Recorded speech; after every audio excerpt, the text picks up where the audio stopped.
الحمد لله رب العالمين والصلاة والسلام على سيد المرسلين وعلى آله وصحبه أجمعين أما بعد عید کا دن خوشی و مسرت و شادمانی کا دن ہے۔ عید کی تیاری رمضان المبارک کی ابتدائی سے شروع ہو جاتی تھی۔ بچے نئے کپڑے میں ملبوس کشا کشا اپنے سرپرستوں کے ساتھ عیدگاہ کی طرف رواں ہوتے۔ ایک خاصا جشن کا ماحول، مبارکبادیاں اور باہمی مسرت خیزیاں کا ایک رونق فضا ہر طرف نظر آتی تھی۔ لیکن اس سال عید کی ساری رونقیں کرونا وائرس کی نظر ہو گئی۔ ہم عیدگاہ یا مسجدوں میں عید کی نماز باجماعت ادا نہیں کر سکتے ہیں۔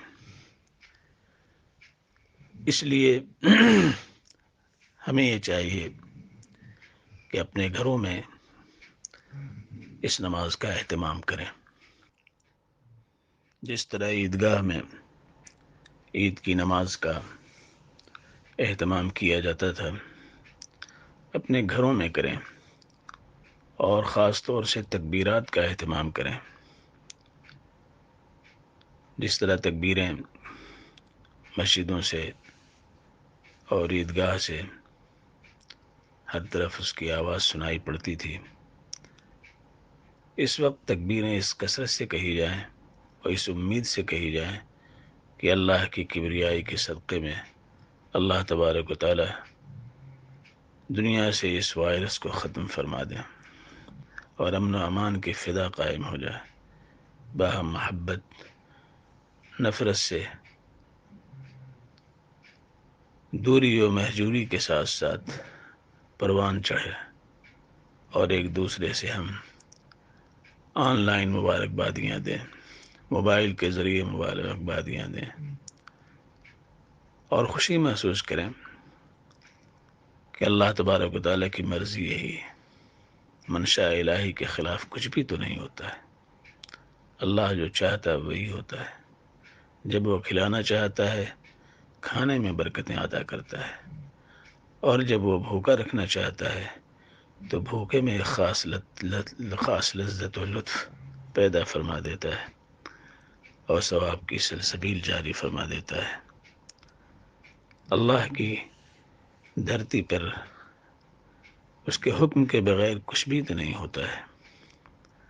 ہماری نمازیں ہوں یا ہمارے روزے ہوں، لیلۃ القدر کی شب بیداری ہو، تاقراتوں میں جاگنا ہو،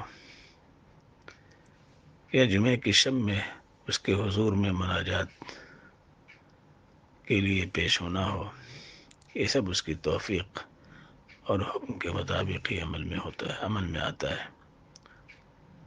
لہذا اس موقع پر ہمیں کسی مایوسی سے دوچار نہیں ہونا چاہیے اور نہ دلگیر ہونا چاہیے، بلکہ یہ سمجھنا چاہیے کہ اللہ تبارک و تعالیٰ نے مدتوں کے بعد شاید کبھی ایسا موقع آیا ہو کہ عیدگاہ کی ایک نماز کے بدلے میں اللہ نے ہر گھر کو عیدگاہ کا موقع عطا فرمایا ہے۔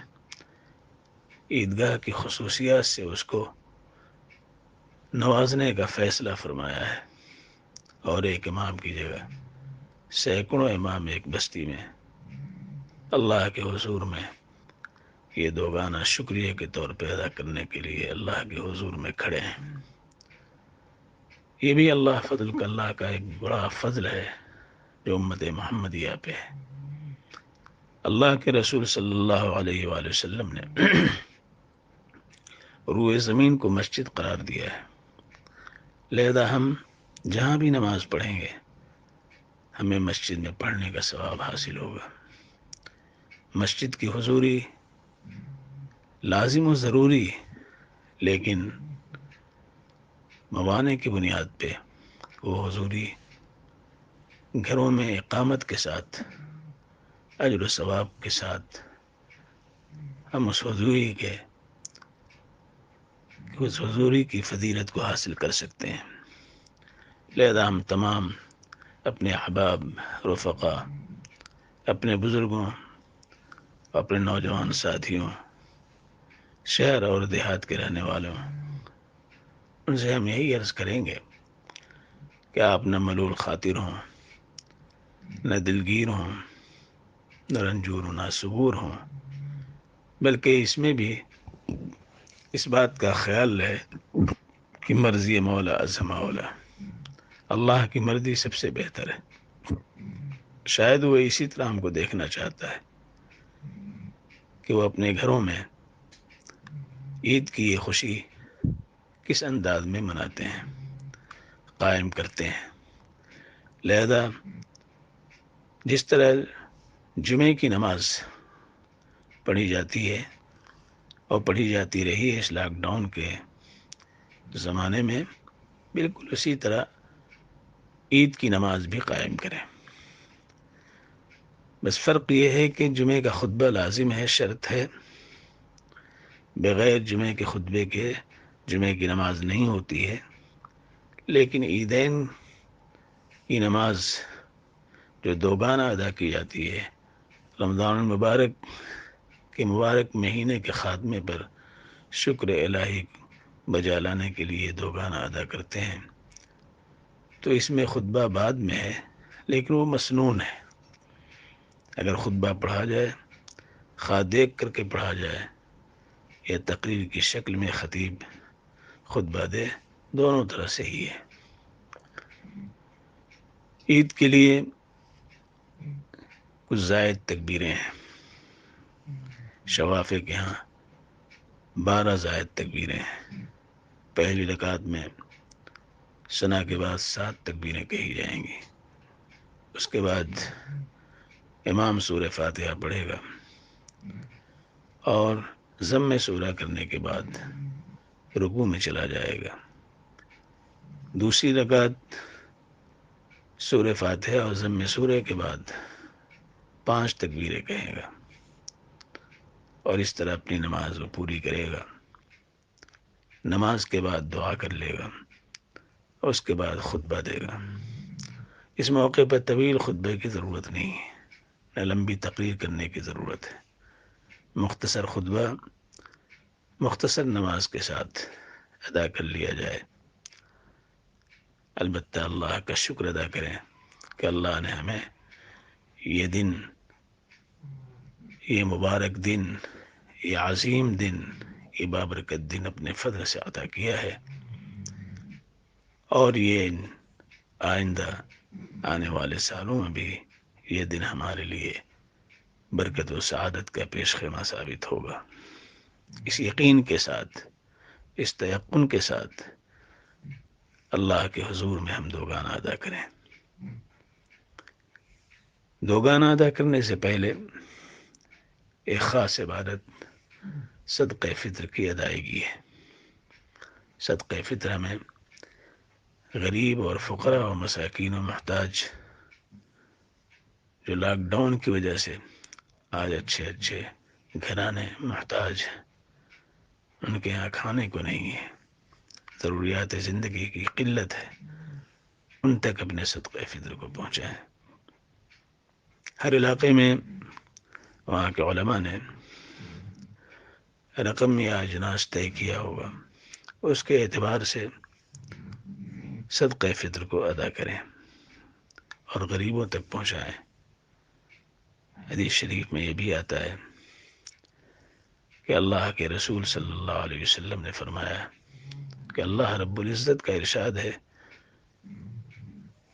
کہ روزے دار کے لیے 2 فرحتیں ہیں، 2 خوشیاں ہیں، ایک افطار کے وقت اور ایک عید کی نماز۔ تو عید کی نماز بہت اہم ہے، ہر چند کی یہ واجب یا سنت ہے، لیکن اللہ تبارک و تعالیٰ اپنے فرشتوں سے مخاطب ہوتے ہیں اور فرماتے ہیں کہ یہ میرا بندہ میرے حضور میں آ رہا ہے، اس کو کیا دیا جائے۔ فرشتے اللہ کی طرف متوجہ ہوتے ہیں، ارشاد الہی ہوتا ہے کہ ہر مزدور کو اس کی مزدوری کام کرنے کے اختتام پر دی جاتی ہے، لہذا ہم انہیں ان کی مزدوری رمضان المبارک کے اختتام پر دے رہا ہوں، ان کی سب کی مغفرت کی جا رہی ہے۔ تو یہ مغفرت کا دن ہے، انعام کا دن ہے، جائزے کا دن ہے، لہذا اس دن کو ہم اس تناظر میں دیکھیں کہ اللہ رب العزت نے گھر بیٹھے دولت سے ہمیں محروم نہیں کیا ہے، بلکہ گھر بیٹھے ہمیں یہ دولت عطا فرما رہا ہے۔ لہذا ہمیں طبی احکام اور حکومت کے نظم اور ضابطے کو ملحوظ رکھتے ہوئے عید کی ادائیگی، عید کی نماز کی ادائیگی کی فکر کرنی چاہیے اور تکبیرات کا اہتمام کرنا چاہیے۔ گھر سے تکبیریں کہیں جائیں، ہر گلی سے تکبیر کی آواز آئے، ہر موقع سے تکبیر کی آواز سنائی دے، ہر مسجد سے اور ہر محلے سے آواز آئے۔ ایک خاص سماع اس سے بن جائے گا، جو آواز صرف عیدگاہ میں سنائی پڑتی تھی وہ انشاءاللہ ایک ایک گھر سے وہ آواز آئے، اللہ اکبر اللہ اکبر اللہ اکبر لا الہ الا اللہ اللہ اکبر وللہ الحمد، اللہ اکبر اللہ اکبر لا الہ الا اللہ واللہ اکبر وللہ الحمد۔ شروع میں خطبے کے شروع میں 9 دفعہ اللہ اکبر اللہ اکبر اللہ اکبر اللہ اکبر اللہ اکبر اللہ اکبر اللہ اکبر اللہ اکبر اللہ اکبر، اس کے بعد خطبہ دیں اور دوسری خطبے میں 7 دفعہ کہیں اللہ اکبر اللہ اکبر اللہ اکبر اللہ اکبر اللہ اکبر اللہ اکبر اللہ اکبر۔ اسے مسنون کہا گیا ہے، لہذا اس کا اہتمام کریں، غریبوں کا خیال رکھیں اور ملکی پیمانے پہ جو ضابطے ہیں اس کو بھی پیش نظر رکھا جائے اور اس طرح عید کی نماز ادا کریں۔ اللہ تعالیٰ آپ سب کی اور ہم سب کی مغفرت فرمائے۔ یہ چند راتیں اور رہ گئی ہیں اور ان راتوں میں اللہ تبارک و تعالیٰ کی طرف سے جہنم سے خلاصی کے فیصلے ہوتے ہیں، لہذا اس سے مانگتے ہوئے عید کی خوشیاں مانگی جائیں۔ اے اللہ تو سارے جہاں کو خوش کر دے، امت مسلمہ پہ رحم فرما۔ اے اللہ ہر طرح کی نکبت سے، ہر طرح کی آزمائش سے، ہر طرح کے آشوب سے، اے اللہ ہر طرح کی مصیبت اور مطالب سے ہم سب کی حفاظت فرما دے۔ اے اللہ اس خوشی کو دائمی اور ابدی و سرمدی بنا دے۔ اے اللہ اس فانی زندگی کو روحانیت سے سرشار فرما دے اور اپنی رضا سے ہم سب کو شاد کام فرما دے۔ وآخر دعوانا الحمد للہ رب العالمین والصلاة والسلام علی سید